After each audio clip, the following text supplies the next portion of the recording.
अच्छा, इमरान शफकत साहब, सर बिलावल भुट्टो जरदारी का खिताब आज बड़ा अप्रिशिएट किया जा रहा है और कहा जा रहा है कि बहुत ही time of the need of the time के हिसाब से उन्होंने गुफ्तगू की, लेकिन वो बात करते हैं कि जमहूरियत में जमहूरियत से इंतकाम लिया जाता है, लेकिन जो पार्लियामेंट में हुआ उसको सर आप कैसे देखते हैं?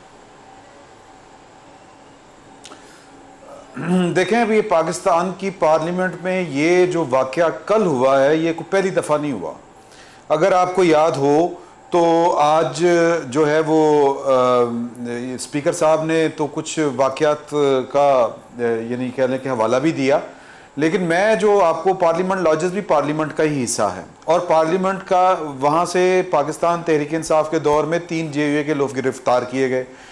यही अली मोहम्मद साहब जो कल बहुत ज़्यादा जज्बाती हुए थे और ठीक हुए थे, लेकिन ये तब कह रहे थे कि जी कि इस तरह का आदमी, यानी वो जो JUF के लोग थे, उनको तो अगर मस्जिद में जो मिंबर रसूल से भी पकड़ के लाना पड़े तो लाना चाहिए इस तरह के फसादी लोगों को। बात यह है कि हमारी जो सियासतदान है जब ये किसी एक पेज के ऊपर होते हैं तो फिर ये जो जमहूरियत का दर्स है ये भूले होते हैं। इनको जमहूरियत के सारे असूल, ज़ाब्ते, माफ़ी चाहता हूँ, उस वक्त याद आते हैं जब इनके सर के ऊपर कोई पहाड़ टूटता है। अदरवाइज तो ये इसी बात पर बड़ा खुश होते हैं। आप ये कुछ ज़्यादा, मैं पुरानी बात तो नहीं कर रहा, ये पिछले जो इमरान खान साहब का दौर था उस दौर में ये सारा कुछ होता रहा। और दूसरी बात, क्या पार्लियामेंट का तकद्दस यही है कि अंदर कोई घुस जाए तो उसको वहाँ पे जाके गिरफ्तार ना किया जाए? मेरा ये ख्याल है कि पार्लियामेंट का तकद्दस ये भी अगरचे है, इसमें भी कोई शक नहीं है कि पार्लियामेंट के अंदर जो है वो लोगों को कोई बैटल फील्ड नहीं बनाना चाहिए, मैदान जंग नहीं बनाना चाहिए, लेकिन पार्लियामेंट की तकदीस ये भी है कि उसके फैसलों को माने। पार्लियामेंट की तकदीस ये भी है कि अगर एक वजीर आजम के खिलाफ वोट ऑफ नो कॉन्फिडेंस आ गया था तो फिर उसको मान लिया जाता, सब्र कर लिया जाता। अगर उस बात के ऊपर सब्र करके बैठ जाते पार्लियामेंट के अंदर तो हो सकता है कि आज इमरान खान साहब जेल में ना होते, पार्लियामेंट के अंदर होते, वजीर आजम के कुर्सी के ऊपर होते। लेकिन बात यह है कि हमने पार्लियामेंट का तकद्दस जो है वो अपने हिसाब से रखा हुआ है। पार्लियामेंट का तकद्दस मुझे बड़ा अच्छा लगेगा कि जी कि अगर मैं अंदर घुसा हूँ, अगर पुलिस अंदर घुसे ना, अगर मैं कोई जुर्म करके घुसा हूँ, मैं रुकन कौमी असम्बली हूँ और मैंने कोई जुर्म किया है, मैं पार्लियामेंट के अंदर चला गया हूँ, तो पुलिस की जरूरत नहीं है, पुलिस को की छोड़े किसी पैरा मिलिट्री फोर्स की या मिलिट्री फोर्स की जरूरत नहीं है कि वो अंदर आ जाए। बड़ी अच्छी बात है। लेकिन क्या पार्लियामेंट के ऊपर इसलिए लानत भेजना जायज़ है कि जी कि मुझे वहाँ से पार्लियामेंट वालों ने निकाल दिया, मेरा इलेक्टोरल कॉलेज था, उन्होंने मुझे निकाल दिया? तो बात यह है कि हमें मुनाफकत छोड़नी पड़ेगी। हमें जो है वो असूल जो सबके लिए है, एक असूल के ऊपर चलना पड़ेगा, एक आइन के ऊपर चलना पड़ेगा। कभी आर्मी चीफ कौम का बाप होता है, वही आर्मी चीफ मीर जाफर होता है, मीर सादक होता है, वही आर्मी चीफ जो है वो जानवर होता है। तो ये काम मेरा ख्याल है कि इस तरह काम चलेगा नहीं।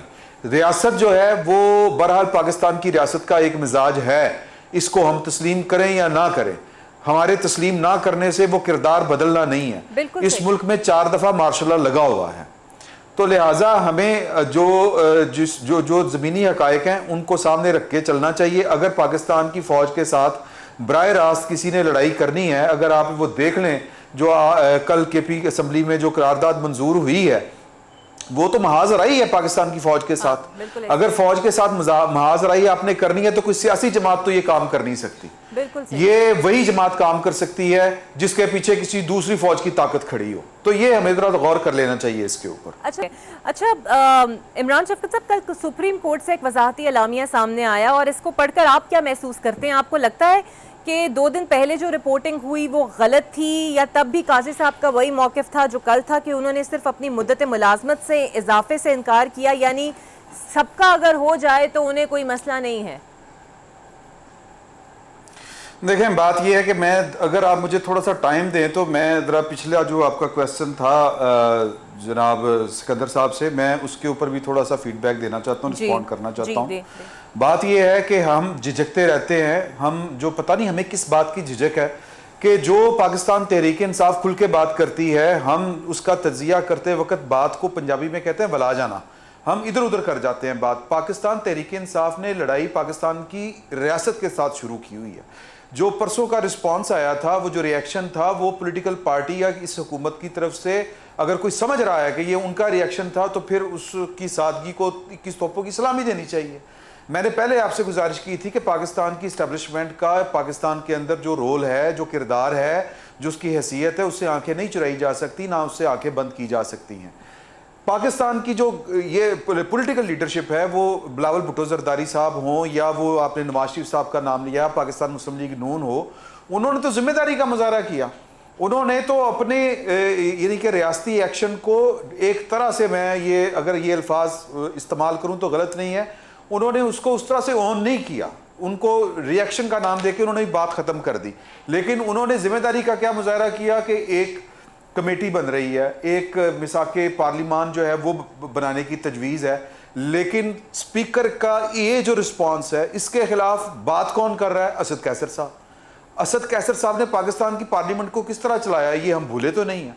तो पॉइंट ये है कि पाकिस्तान की सियासी जमातों ने अगर पाकिस्तान को सर्व करना है तो फिर उसका तौर तरीका कुछ और है, और अगर पाकिस्तान की किसी सियासी जमात ने पाकिस्तान की रियासत के खिलाफ कुछ करना है तो फिर उसका अंजाम कुछ और है।